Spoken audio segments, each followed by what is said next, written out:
The real threat is a habit you don't even realize you've developed. Psychology has language for this. Welcome to one last page. There is a moment that starts appearing after 45. It doesn't arrive with drama. It doesn't announce itself. It shows up quietly. In conversations that feel shorter than they used to. In relationships that still exist but feel thinner. In the strange feeling of being surrounded by people and still feeling alone. After 45, many people believe the danger to relationships is aging, or routine, or losing attraction, or time. But that's not the real threat. The real threat is a habit you don't even realize you've developed. A habit that feels like maturity, like wisdom, like emotional control, but is quietly eroding intimacy from the inside. And here is the uncomfortable truth. Most relationships after 45 don't end because of conflict. They decay because of emotional withdrawal disguised as stability. The hidden habit is not anger, not betrayal, not neglect. It is emotional self-containment, and it is ruining more relationships than people are willing to admit. Here's the paradox no one warns you about. The same emotional habits that helped you survive earlier life can slowly destroy your ability to connect later in life. By 45, you've learned to manage disappointment. You've learned to swallow frustration. You've learned to not make a big deal out of things. You've learned to be low maintenance, and society rewards this. You're called mature, calm, grounded, easy to be around. But intimacy does not survive emotional minimalism. Relationships don't die from explosions. They die from silence. And the habit of emotional self-containment slowly teaches your partner, I don't need you to know me anymore. That is the beginning of distance. Psychology has language for this. 1. Emotional suppression grows. 1998. Emotional suppression is the habit of feeling something but choosing not to express it. Over time, suppressed emotion doesn't disappear. It hardens.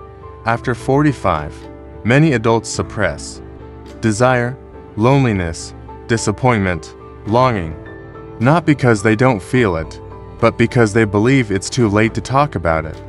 The nervous system adapts by numbing. You don't explode, you go quiet. 2. Avoidant coping patterns. As responsibilities increase, many adults unconsciously adopt avoidance strategies.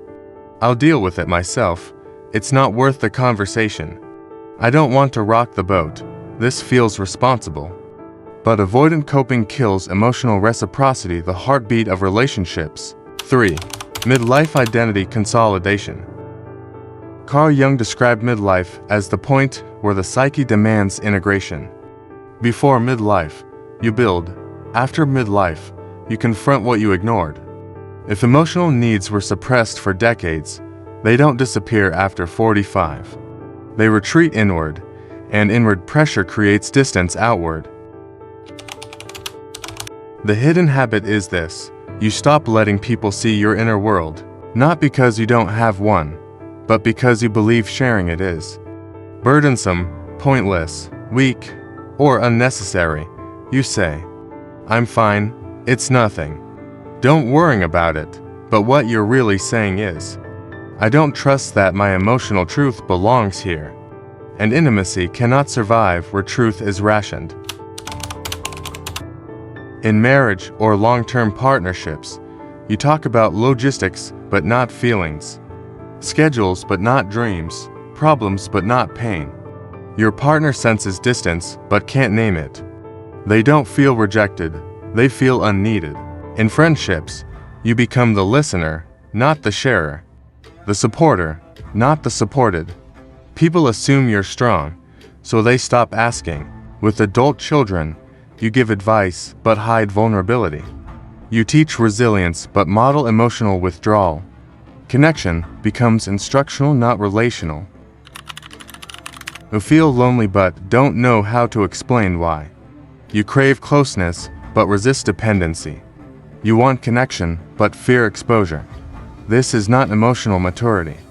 This is emotional self-containment turned chronic. The cost is subtle but devastating. You lose emotional resonance, feeling known, mutual vulnerability. Relationships feel safe but empty, stable but distant, present but shallow. And the most painful part, people around you don't know what's wrong. They just feel you slowly disappear. Imagine a house where all the lights are on. Everything works. Nothing is broken, but no one ever opens the windows. The air becomes stale, heavy, uncomfortable. Eventually, people leave not because the house is bad, but because it no longer feels alive. Emotional self-containment is closed windows. Why people don't change this after 45? Because by 45, you survive too much to feel fragile. You've lost enough to fear vulnerability. You've adapted too well to disrupt your coping, and because no one taught you that. Strength without openness becomes emotional isolation. This is the turning point. Healing does not require becoming emotional. It requires becoming honest again. Not dramatic, not overwhelming, not constant. Honest.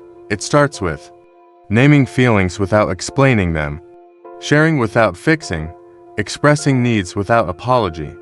Small disclosures rebuild intimacy. Practical shifts is harsh but necessary. Number 1, stop saying I'm fine when you're not. Number 2, say one uncomfortable truth per week. Number 3, let someone respond even if it feels awkward. Connection is built through exposure, not perfection.